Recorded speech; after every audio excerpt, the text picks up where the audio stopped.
I'm Rebecca, 38, and for 15 years I worked at the FBI while being married to James. I thought we had everything until I found lipstick stains that weren't mine. When I confronted him, he just laughed. No divorce papers needed.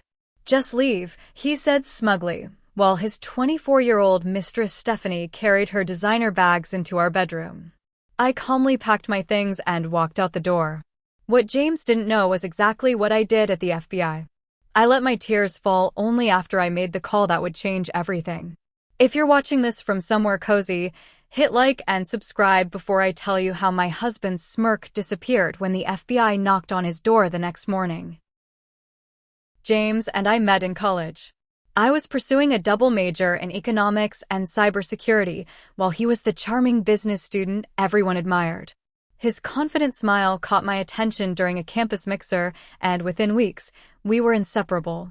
He had big dreams of running his own financial consulting firm, and I supported him wholeheartedly. After graduation, I received an offer from the FBI that I couldn't refuse. My specialized knowledge in economics and cybersecurity made me a perfect candidate for their financial crimes division. When I told James about the offer, he was surprisingly supportive. "My brilliant girl," he said proudly. "Just don't go getting yourself into dangerous situations." Little did he know that my battlefield would be spreadsheets and offshore accounts rather than guns and hostage situations. We settled in a beautiful neighborhood in Arlington, Virginia, close enough to my office in Washington, D.C. The house was my dream come true with its white picket fence and spacious backyard where I imagined our future children would play. I purchased it primarily with my FBI salary since James was still establishing his business. Though I never explicitly told him, my name was the only one on the deed. The early years of our marriage were blissful. James worked tirelessly to build his financial consulting business while I climbed the ranks at the FBI. I kept the specifics of my job vague, telling him only that I worked in financial analysis. It wasn't that I didn't trust him, but FBI protocol discouraged sharing operational details with anyone outside the bureau. James never pushed for more information, seemingly content with my simplified explanations. By our 5th anniversary, I had been promoted twice. My specialty in tracking complex money laundering operations had earned me respect among my colleagues. Meanwhile, James's business faced several setbacks. A major client pulled out unexpectedly, leaving him scrambling to keep his fledgling company afloat. "I don't know what we're going to do," he confessed one night, his head in his hands at our kitchen table. "The lease on the office space is due next month, and I barely have enough to cover payroll." Without hesitation, I transferred money from my personal savings to help him. "We're in this together," I assured him. "Your success is my success." The grateful look in his eyes made every sacrifice worthwhile. By our 7th year of marriage, we began trying for children. Month after month, we faced disappointment. Tests revealed I had endometriosis, significantly reducing our chances of conceiving naturally. The news devastated us both, especially me. I had always envisioned a house full of children. "It doesn't matter," James said, holding me as I cried. "We have each other. That's what counts." His unwavering support during this difficult time strengthened my love for him. As we approached our 10th anniversary, James's business finally stabilized. He secured several prominent clients and even hired 3 employees. I was proud of his perseverance and relieved that our financial strain had eased. We celebrated with a second honeymoon in Hawaii, where we renewed our vows on the beach at sunset. "To the next 10 years," James toasted, clinking his champagne glass against mine. "To us," I responded, having no idea how drastically things would change. Around our 12th anniversary, I began noticing subtle shifts in James's behavior. He started working later, often not returning home until after I had gone to bed. His phone became a constant appendage, and he would step away to take calls in private. When I asked about these changes, he blamed the increasing demands of his growing business. "You know how clients are," he would say dismissively. "They think they're the only ones who matter." I noticed he no longer asked about my day or seemed interested in my work accomplishments. When I received another promotion, his congratulations felt hollow and rehearsed. Still, I attributed his distance to stress and convinced myself that all marriages go through phases. For our 15th anniversary, I planned a surprise weekend getaway to the Shenandoah Valley. I had requested time off work months in advance and arranged everything down to the smallest detail. 2 days before we were set to leave, James informed me he couldn't make it. "I have a potential investor flying in," he explained without meeting my eyes. "This could be huge for the business." You understand, right? I did understand. I had always understood the demands of his career, just as he had supposedly understood mine. But for the first time, a small voice inside me wondered if there was more to his cancellation than business. Still, I pushed the doubts aside. James was my husband, my partner, my best friend. We had weathered financial hardships, fertility struggles, and career challenges together. One canceled anniversary trip didn't negate 15 years of love and commitment. How wrong I was. The first concrete sign that something was amiss came when I was doing laundry one Sunday afternoon. As I sorted through James's dress shirts, I noticed a smear of bright red lipstick on the collar of his white button-down. My heart stopped. I never wore red lipstick, considering it too bold for my professional environment. That evening, I casually mentioned finding the stain while we ate dinner. "Must have been from Cynthia at the office," he said, referring to his 60-year-old secretary. "She gets a bit too close when she's explaining spreadsheets." He laughed it off, but his eyes didn't meet mine. I wanted to believe him. I desperately wanted to believe him. But the investigator in me couldn't ignore such an obvious clue. Still, I decided to give him the benefit of the doubt. One lipstick stain didn't constitute an affair. Over the next few weeks, however, James became increasingly critical of my dedication to my job. "You're never home," he complained one night. "The FBI doesn't own you, Rebecca." The irony wasn't lost on me. For years, I had supported his late nights and weekend work sessions without complaint. Now that his business was successful, he suddenly took issue with my career commitment. "My job is important to me," I replied calmly. "Just like yours is to you." He scoffed. "At least my clients appreciate me. What do you have to show for 15 years of service?" "A government pension and a security clearance." His words stung more than he knew. In truth, I had received multiple commendations and had been instrumental in bringing down several major financial crime operations. But those were details I couldn't share, even with my husband. As the distance between us grew, I began noticing other troubling signs. Our joint checking account showed several large withdrawals that James hadn't mentioned. When I asked about them, he became defensive. "Are you monitoring my spending now?" "I used the money for business expenses. I'll replace it when the clients pay." I apologized for questioning him, but the FBI agent in me was now fully alert. That night, while James slept, I reviewed our bank statements from the past 6 months. The pattern was clear, large sums being withdrawn regularly, none of which aligned with his known business expenses. My training screamed at me to dig deeper, but my heart held me back. Using FBI resources for personal matters was strictly prohibited and could cost me my job.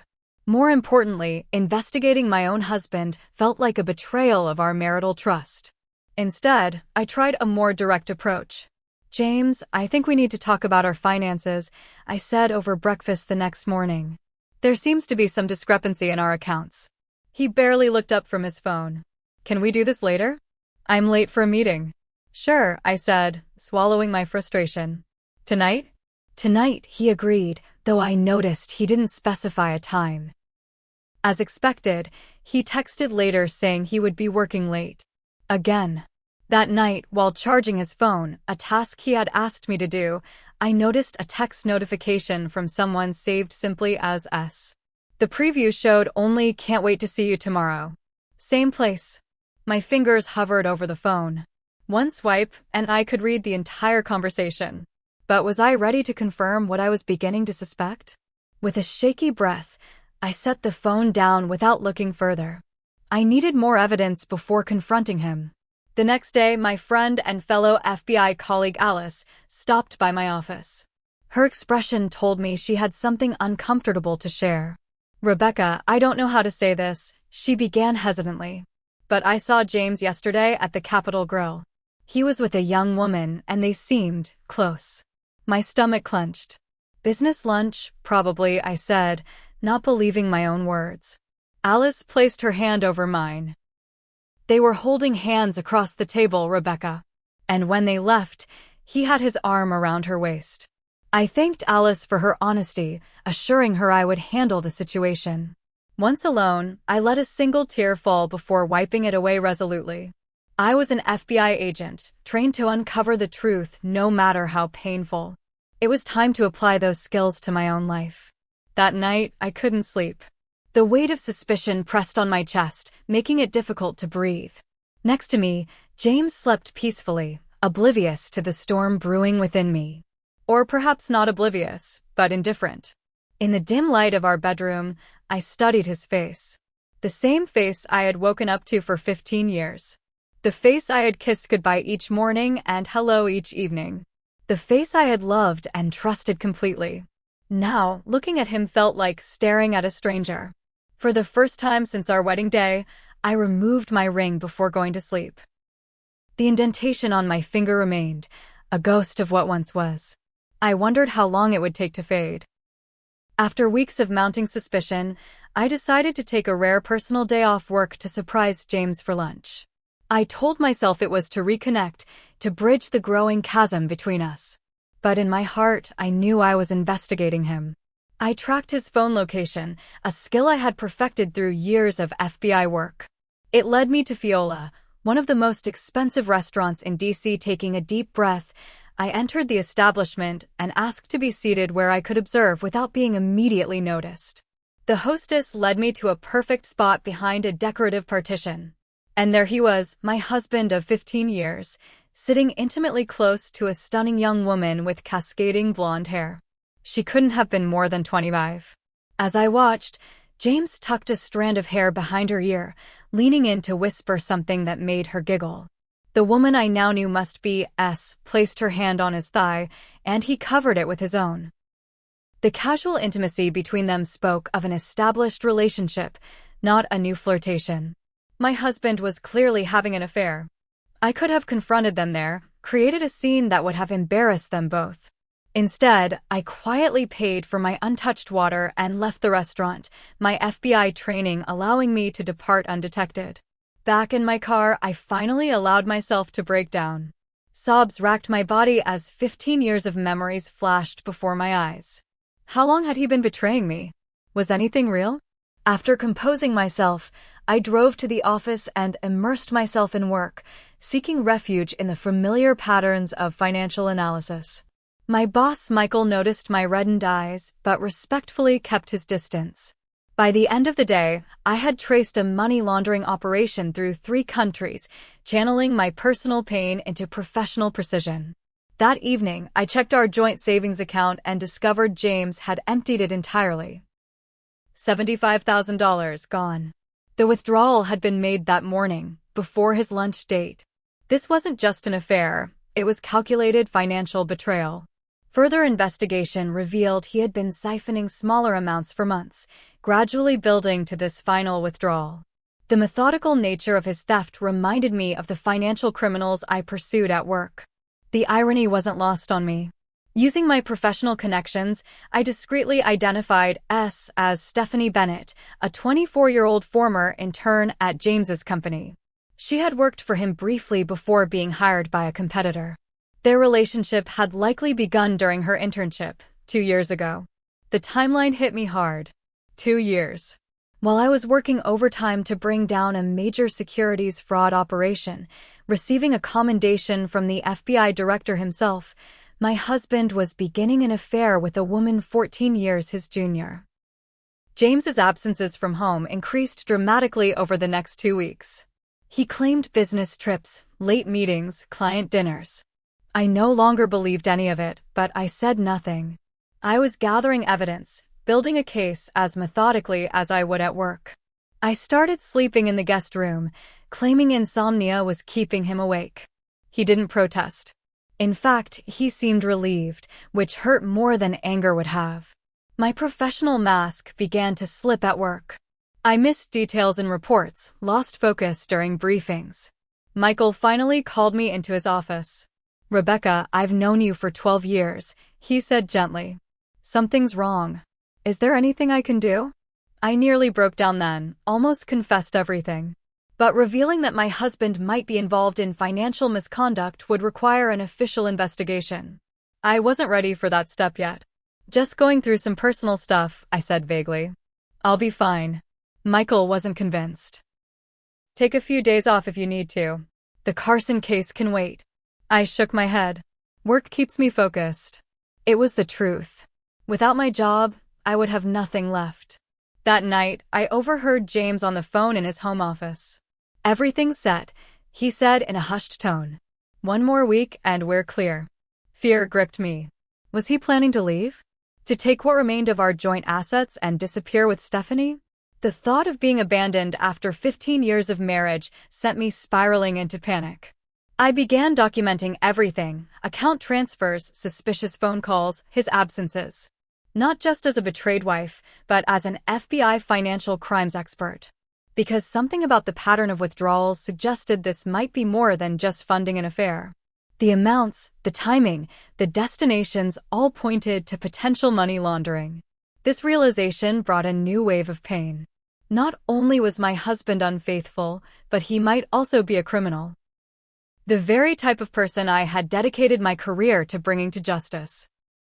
After tracking a particularly complex financial fraud case for weeks, I was finally making progress. But an urgent call from my team leader sent me home early. "The system's down for maintenance," he explained. "No point staying. We'll pick up tomorrow." Grateful for the unexpected reprieve, I decided to use the time to pack a few more of my personal items. I had been gradually moving my most treasured possessions to a secure location, preparing for what I now accepted as inevitable: the end of my marriage. As I pulled into our driveway, I noticed an unfamiliar luxury SUV parked beside James's car. My investigator instincts immediately activated. Rather than entering through the front door, I used my key to access the side entrance that led directly to the kitchen. Voices drifted from the living room, James's and a woman's. I moved silently through the house, years of FBI training allowing me to remain undetected. What I saw when I reached the living room doorway stopped me cold. James and Stephanie were directing two movers who were arranging her furniture in our living room. My antique reading chair had been pushed to the corner to make room for her modern white leather sofa. Family photos that had adorned the mantel for years now lay in a box on the floor, replaced by abstract art pieces I had never seen before. "The bedroom's upstairs," James was saying to one of the movers who carried a designer luggage set. "First door on the right. Our bedroom. The one we had shared for 15 years. I must have made a sound because James suddenly turned. His expression shifted from shock to something worse: smug satisfaction. "Rebecca," he said, as if greeting a casual acquaintance rather than his wife. "You're home early. What's happening here?" I asked, though the answer was painfully obvious. James put his arm around Stephanie's slim waist. She had the decency to look uncomfortable, though not enough to step away from him. "I was going to tell you tonight," he said. "Stephanie's moving in. We think it's time to stop pretending." "Pretending?" My voice sounded distant to my own ears. "This marriage," he gestured between us dismissively. "It's been over for years. We're just going through the motions." The calculated cruelty of his words left me breathless. 15 years reduced to going through the motions. "You're asking for a divorce?" I managed to say. James laughed, the sound cutting through me like a knife. "No divorce papers needed. Just leave." I stared at him, uncomprehending.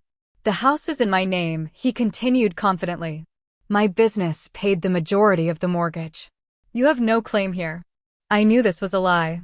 The house was solely in my name, purchased primarily with my FBI salary. But his certainty was staggering. He truly believed I had no power in this situation. "I've already spoken to my lawyer," he added, clearly enjoying what he perceived as his complete victory. "You'll be hearing from him about the division of assets. Though there isn't much to divide, is there? Your government salary hardly contributed to our lifestyle." Another lie. My FBI salary had supported us through the lean years of his business, paid for renovations on the house, funded our vacations. But he had apparently constructed an entirely different narrative. "You have the weekend to collect your things," he said, as if granting a generous concession. "Anything left behind on Monday will be donated." Stephanie finally spoke. "James, maybe we should give her more time?" Her voice was soft, uncertain. "She doesn't need more time," James snapped. "She's known this was coming. Haven't you, Rebecca? Or did you think I wouldn't notice how you've been checking up on me? Questioning my business decisions? You pushed me to this." The injustice of his accusation was staggering. I had supported him unfailingly for 15 years.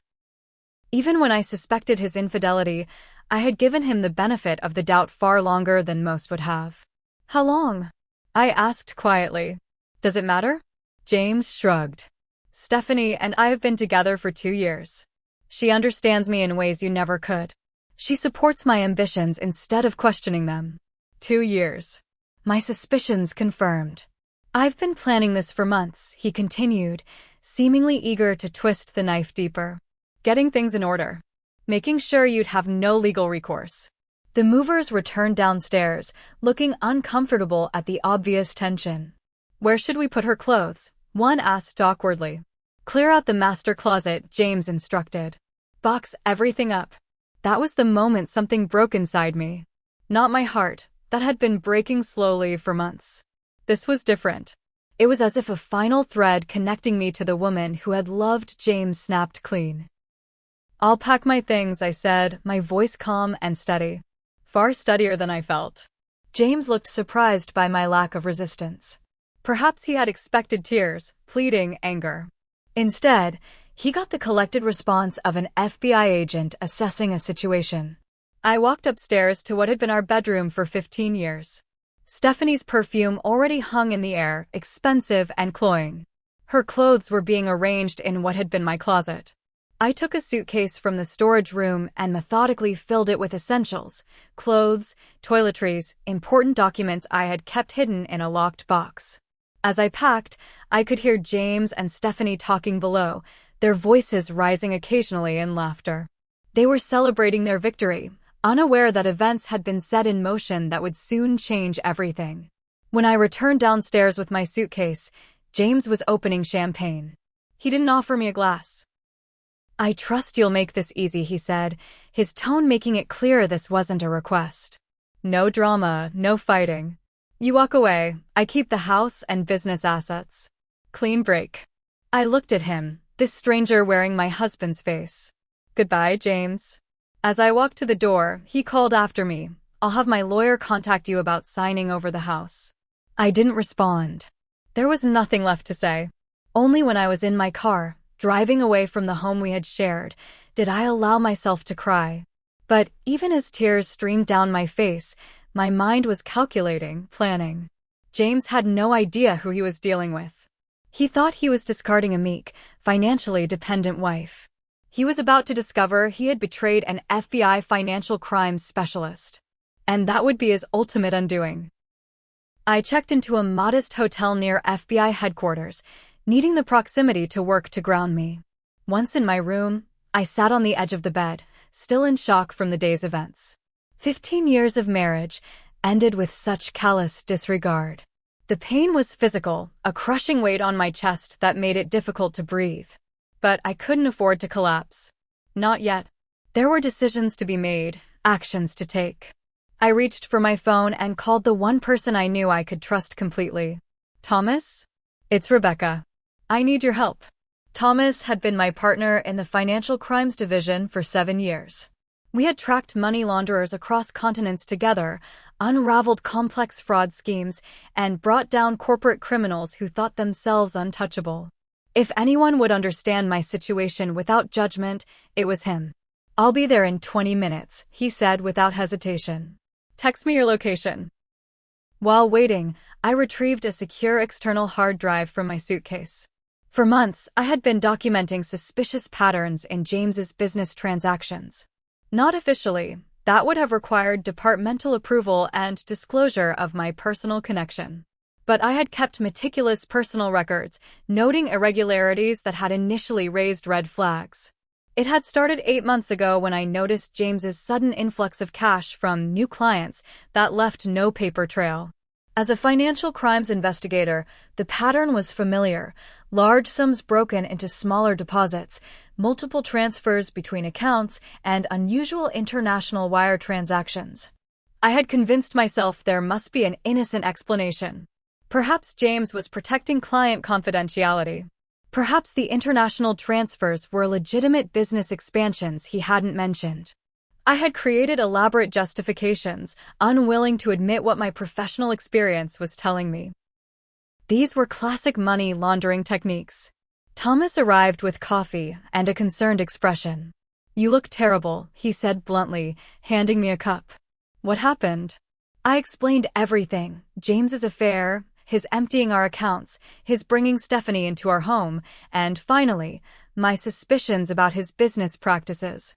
Thomas listened without interruption, his expression darkening. When I finished, he asked a single question: "Do you have evidence?" I connected the hard drive to my laptop and showed him what I had gathered. Bank statements showing suspicious transfers. Screenshots of communications with offshore entities known to be associated with money laundering. Documentation of James's rapidly expanding lifestyle that couldn't be explained by his reported business income. "This is compelling," Thomas said after reviewing the files. "But you know we can't use any of this officially. You gathered it without authorization, using your FBI access." "I know," I acknowledged. "But it can point us in the right direction for a legitimate investigation." Thomas nodded slowly. "If what you're showing me is accurate, your husband isn't just having an affair. He's involved in a serious financial criminal operation, possibly international money laundering." The confirmation of my fears should have devastated me. Instead, it provided a strange clarity. This wasn't just about a failing marriage anymore. It was about justice. "I need to talk to Director Harrington," I said, referring to the head of our financial crimes division. Thomas looked concerned. "Rebecca, are you sure? Once you bring this to Harrington, there's no going back. Your marriage, your personal life, it all becomes part of an official investigation." "My marriage ended today when I found another woman's things in my closet," I said flatly. "I have nothing left to lose." We drove to FBI headquarters together. Despite the late hour, Director Harrington was still in her office, reviewing case files. She looked up in surprise when we requested an emergency meeting. "This better be important," she said, gesturing for us to sit. "It's about my husband, James Wilson," I began. "I have reason to believe he's involved in a large-scale money laundering operation." Harrington's eyebrows shot up. "Your husband?" She leaned back in her chair, studying me carefully. "Agent Matthews, you understand the implications of what you're saying?" "Completely," I assured her. I would not be here if I wasn't certain. Over the next hour, I presented what I knew, careful to distinguish between my personal observations and potential evidence that could be legally obtained through proper channels. Thomas supported my account, adding his professional assessment of the patterns I'd identified. By the time we finished, Harrington was taking notes. "I need to be absolutely clear," she said finally. "You cannot be involved in this investigation. Not officially. Your personal connection creates an insurmountable conflict of interest."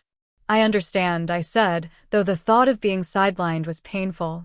"That said," she continued, "your insights will be valuable. Thomas will lead the investigation, consulting with you unofficially." She fixed me with a stern look. "Nothing you've personally collected can be used as evidence. We start fresh, follow protocol, and build a case that will stand up in court." "Understood." I nodded, relieved that she was taking the matter seriously. "We'll need warrants," Thomas said. "Bank records, business documents, communications." "I'll wake up Judge Lawson myself," Harrington replied. "If what Agent Matthews has presented is accurate, we can't afford to wait." As they discussed next steps, a complex mix of emotions washed over me. Relief that action was being taken. Grief for my marriage. And guilt. Yes, guilt. For bringing this investigation down on the man I had once loved enough to marry. "Are you absolutely certain you want to proceed?" Harrington asked me one final time. "This will destroy your marriage beyond any possibility of reconciliation." I thought of James's cruel smile as he told me to leave our home. Of Stephanie's clothes hanging in my closet. Of 15 years of support and love discarded without a second thought. My marriage is already destroyed, I said quietly. What matters now is the truth. The machinery of justice began moving with surprising speed. Judge Lawson, known for his tough stance on white-collar crime, signed the warrants by midnight. A team was assembled, briefed, and deployed to gather preliminary evidence before the main operation the following morning. I spent the night in my hotel room, helping Thomas prepare for the raid while maintaining my official distance from the investigation. We reviewed what little we legally knew about James's business associates, identifying potential connections to known money launderers. Around 3 a.m, Thomas received a call from the surveillance team. They've confirmed activity at one of the shell companies we flagged, he reported after hanging up. Large transfers being made tonight to accounts in the Cayman Islands. He's moving money, I said, immediately understanding the implication. He's preparing to run. The realization that James had likely been planning to flee the country added urgency to our timeline. What I had interpreted as preparation to leave me for Stephanie was actually something more sinister, preparation to escape prosecution by fleeing the jurisdiction. We move at dawn, Thomas decided, calling Harrington to update her. As the first light of morning crept through my hotel window, I watched FBI teams assembling in the parking lot below. Agents checking equipment, reviewing assignments, preparing to bring down a criminal enterprise that happened to be run by my husband. In that moment, I felt a strange sense of peace. The deception was ending. The truth would finally be exposed. Whatever pain lay ahead, at least it would be honest pain, not the slow torture of living a lie. As the teams departed for their assigned locations, Thomas turned to me. You should get some rest. There's nothing more you can do now. But rest was impossible. Instead, I showered, dressed in my most professional suit, and prepared to face whatever the day would bring. Not as James's wife, but as FBI agent Rebecca Matthews, financial crimes specialist. The person I had always been, even when James refused to see it. I sat in Director Harrington's office, watching the operation unfold through live updates from the field teams. My official role was consultant, maintaining the necessary distance from the investigation while providing context when needed. In reality, I was witnessing the systematic dismantling of my husband's criminal enterprise. The raid began simultaneously at 3 locations: James's office, our home, and a warehouse registered to one of his shell companies. Thomas led the team at the office, where they expected to find James at his usual early morning routine. Subject is on site, Thomas's voice came through the secure communication channel. Proceeding with warrant execution. I imagined James's face as FBI agents entered his pristine office suite. The shock, the disbelief, perhaps even momentary confidence that there had been some mistake. James had always believed himself smarter than everyone else, particularly me. That arrogance would be his undoing. While I couldn't hear the specifics of what was happening at the office, I could see the steady stream of evidence being cataloged in the operation log, computers seized, files secured, employees separated for questioning. The methodical process was familiar from dozens of similar operations I had participated in, though never one so personally connected. At 9:15, my phone rang. James's name flashed on the screen. I looked to Director Harrington, who nodded her permission to answer. Rebecca? James's voice was panicked, a stark contrast to his smug tone the previous day. What the hell is happening? The FBI is here. They're taking everything. I maintained a calm, professional demeanor. I can't discuss an ongoing investigation, James. Investigation? What investigation? This is insane. You need to help me. Call someone, do something. The desperation in his voice would have moved me once. Now it only confirmed what I already knew. He had never respected me or my career until he needed something from it. I can't help you, James. I'm actually at FBI headquarters right now.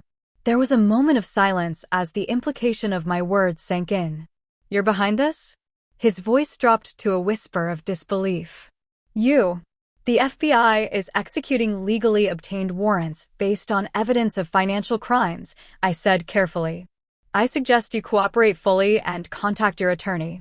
You don't understand, he hissed. This will ruin everything. All our plans, our future. Your plans with Stephanie, you mean? I couldn't help the edge that crept into my voice. Another pause. This is about yesterday? You're doing this because of her. He sounded genuinely bewildered, as if he couldn't fathom that his actions might have consequences. This is about years of suspicious financial activity, I corrected him. The affair is irrelevant to the FBI's interest in your business practices. In the background, I could hear Thomas's voice. Mr. Wilson, please end your call. We need to continue. Rebecca, listen to me. James's voice took on a pleading quality I had never heard before. Whatever you think you know, you're wrong. I can explain everything. I'm sure you'll have that opportunity, I replied. With your lawyer present. The house, he said suddenly. I need to secure some documents at the house. My pulse quickened. Was he trying to direct me away from evidence? FBI agents are already at the house, James. All relevant documents will be secured. What? His shock was palpable. They can't do that. The house is in my name. At last, I allowed myself a small moment of satisfaction. Actually, James, the house is solely in my name. Always has been. My salary paid for most of it, remember? Those lean years while you were building your business. The silence that followed told me he was finally beginning to understand the depth of his miscalculation. He had assumed I was financially dependent on him, that I would have no recourse when he threw me out of his house. He had never bothered to verify the property records or consider who had actually paid for our lifestyle. Stephanie left, he said finally, his voice hollow. When the agents arrived, she just left. Said she didn't sign up for this. I felt no satisfaction at this news, only a dull ache for what might have been. I need to go, James. Cooperate with the agents. It's your best option now. As I ended the call, Director Harrington gave me an appraising look. You handled that well. Thank you, ma'am. I kept my expression neutral, though internally I was a storm of conflicting emotions. Throughout the day, reports continued to flow in from the field teams. The evidence was damning. Documentation of money laundering for several international clients, including a suspected drug cartel, tax evasion schemes spanning 3 years, fraudulent loan applications, and evidence of bribing financial regulators. James's business partners quickly turned on him when presented with the evidence. 2 immediately requested immunity deals in exchange for testimony, confirming that James was the architect of the criminal enterprise. They claimed they had been misled about the nature of certain transactions, a defense that would be tested in court. By late afternoon, the picture was complete. James wasn't just laundering money. He was operating an extensive criminal financial network that had gone undetected for years. The total amount involved exceeded $20 million, making it one of the largest cases our division had handled. At 4:30, Thomas returned to headquarters. His expression was grim but satisfied as he dropped a file on Director Harrington's desk. We found his exit strategy, he announced. Tickets to Belize for him and Stephanie Bennett, departing tomorrow morning. Non-extradition country. New identities already arranged. He was going to disappear with the bulk of the money. The confirmation of what I had suspected hit me harder than expected. James hadn't just been planning to leave me for another woman. He had been preparing to vanish completely, leaving behind the wreckage of his crimes for others to deal with. He's being processed now, Thomas continued. Initial court appearance scheduled for tomorrow morning. Given the flight risk, the prosecutor is requesting no bail. Director Harrington turned to me. Agent Matthews, your personal connection to this case remains confidential within this division. To the outside world, this was a standard financial crimes investigation that happened to involve your husband. Your role was limited to providing context after the investigation was underway. Understood. I nodded, grateful for her discretion. The last thing I needed was to become the subject of FBI gossip as the agent whose husband was a criminal. Take a few days off, she added, her tone softening slightly. You've been through a lot. But the thought of being alone with my thoughts was unbearable. I'd rather work, ma'am. I have the Carson case to finish. She studied me for a moment before nodding. Very well. But see the staff psychologist. That's an order, not a suggestion. Later that evening, as I was preparing to leave the office, Thomas stopped by my desk. They found something you should know about, he said quietly, handing me a sealed envelope. This isn't official evidence. It's personal. Inside was a printed email from James to Stephanie, dated 2 weeks earlier. Everything's almost ready. Once R is out of the picture, the house will be sold, and we'll have the final funds we need. No messy divorce, no splitting assets. Just a clean break and a new life waiting for us. 2 more weeks, baby. That's all. The casual cruelty of his words rendered me momentarily speechless. Out of the picture could mean many things, none of them good. Had James been planning something more sinister than simply asking me to leave? We're looking into it, Thomas assured me, seeing my expression. But I thought you should know. He wasn't just unfaithful. He was dangerous. That night, alone in my hotel room, I finally allowed myself to fully feel the magnitude of what had happened. My marriage was over. My husband was in federal custody. The life I had built for 15 years had been revealed as a carefully constructed illusion. I cried until there were no tears left, grieving not just for the relationship I had lost, but for the years spent loving someone who had never truly existed. The James I had married was a fiction, a mask worn by a man capable of criminal calculation and breathtaking betrayal. When the tears finally subsided, I felt something unexpected, relief. The deception was over. The truth, however painful, was now in the open. And truth was something I had always been equipped to handle. I was FBI agent Rebecca Matthews. I had built a career on uncovering truth and delivering justice. Now I would apply that same strength to rebuilding my life. James had underestimated me in every possible way. That was his final, and perhaps most consequential, mistake.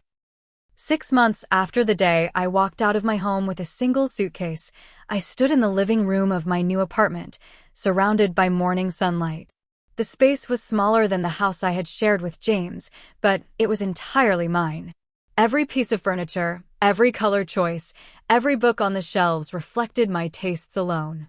James's trial was progressing through the federal court system. The evidence against him was overwhelming, and his defense strategy had shifted from claiming innocence to negotiating a plea deal. His business partners had turned state's evidence, eager to reduce their own sentences by providing detailed testimony about his role as the operation's mastermind. Stephanie had disappeared from James's life completely. According to Thomas, who still kept me updated despite my official distance from the case, she had relocated to another state and was cooperating with prosecutors in exchange for immunity. She claimed she had been unaware of the criminal nature of James's business, believing his wealth came from legitimate sources. Whether this was true remained questionable, but she was not the primary target of the investigation. My professional life had taken an unexpected turn for the better. Director Harrington had recommended me for promotion, citing my dedication and integrity during a personally challenging time. I was now leading my own team within the Financial Crimes Division, specializing in cases similar to the one that had brought down my ex-husband.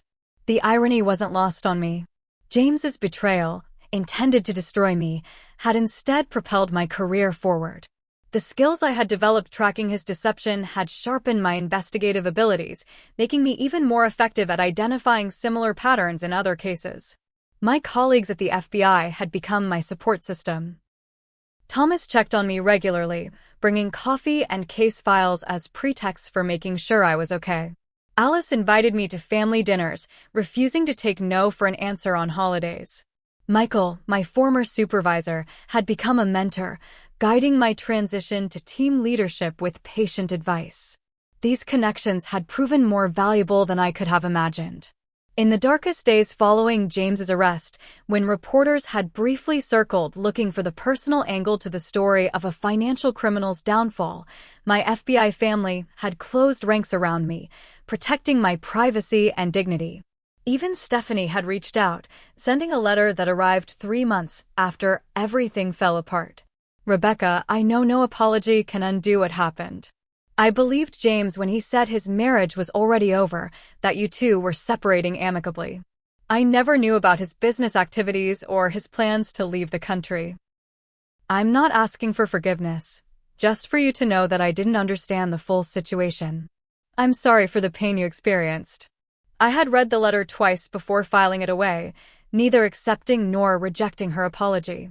In truth, Stephanie had been a symptom of my failing marriage, not its cause. The foundation had already been cracked by James's deception and criminal activities long before she entered the picture. My healing journey had been neither quick nor linear. There were days when grief ambushed me, bringing me to tears in the grocery store when I unconsciously reached for James's favorite cereal, or in the car when a song from our early years together played on the radio. There were nights when anger kept me awake, rehearsing confrontations that would never happen. Weekly sessions with Dr. Marshall, the FBI's staff psychologist, had provided a structured framework for processing these emotions. "You're grieving two losses," she had explained during our first meeting. "The end of your marriage and the discovery that the relationship wasn't what you believed it to be. Both require different healing processes." Under her guidance, I had begun reconnecting with parts of myself that had been submerged during my marriage. I took up painting again, a passion I had abandoned when James dismissed it as a hobby rather than a serious pursuit. I joined a hiking group, exploring trails in the Shenandoah Valley that had always called to me. I reconnected with college friends who had gradually fallen away as James subtly isolated me over the years. Most importantly, I had begun mentoring young female agents, sharing my experience and expertise to help them navigate the complexities of FBI work. These sessions became a source of unexpected joy, transforming my painful experience into wisdom that could benefit others. 3 weeks ago, I had received notice that James was seeking a meeting before finalizing his plea deal. After careful consideration and discussion with Dr. Marshall, I had agreed to see him once, on my terms, in a supervised setting at the Federal Detention Center. Today was that day. I dressed carefully in a navy suit that projected professional confidence, applied minimal makeup, and secured my hair in a simple knot.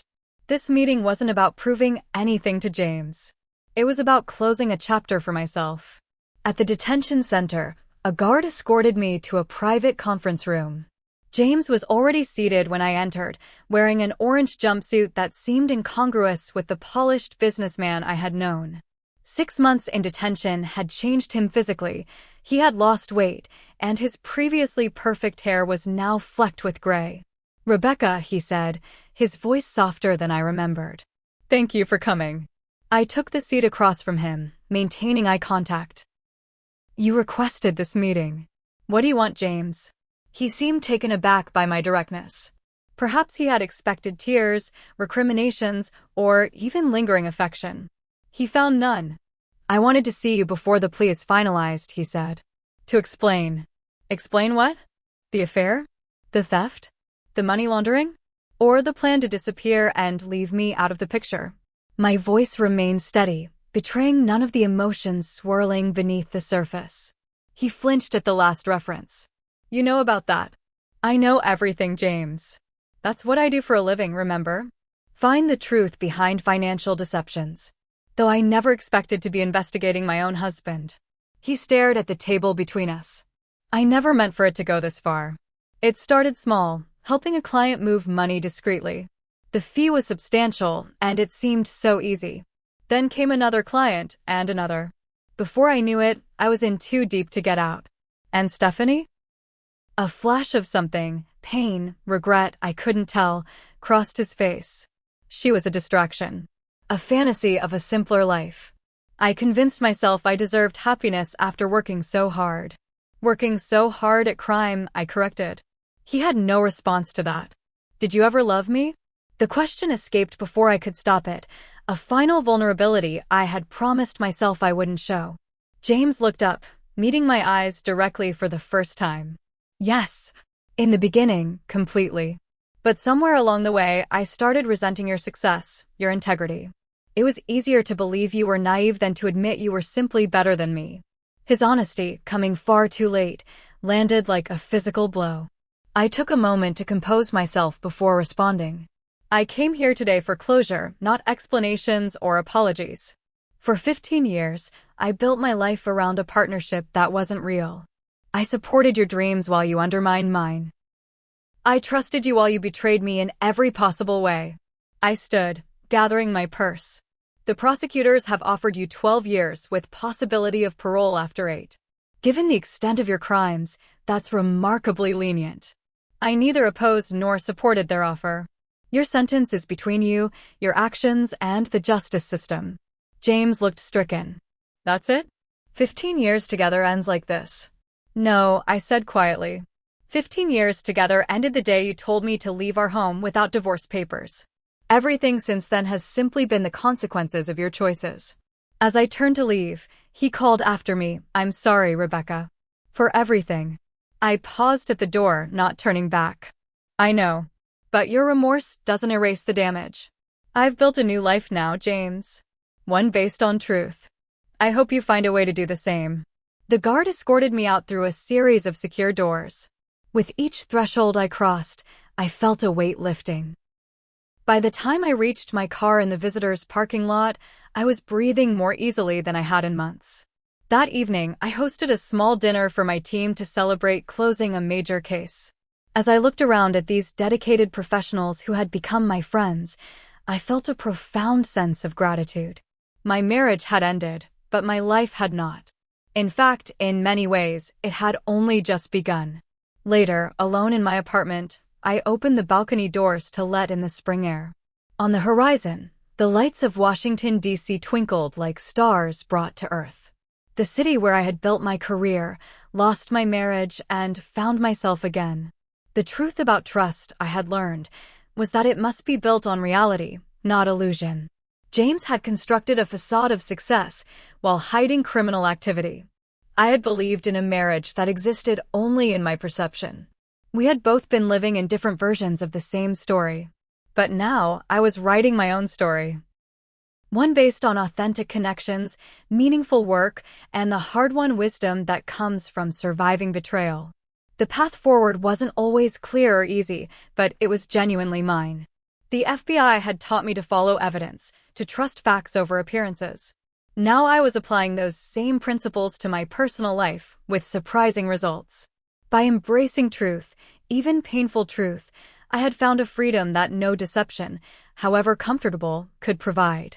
As I prepare to share this story with you, I wonder, have you ever discovered that someone close to you wasn't who they seemed? How did you rebuild trust after betrayal? Comment below with your experiences.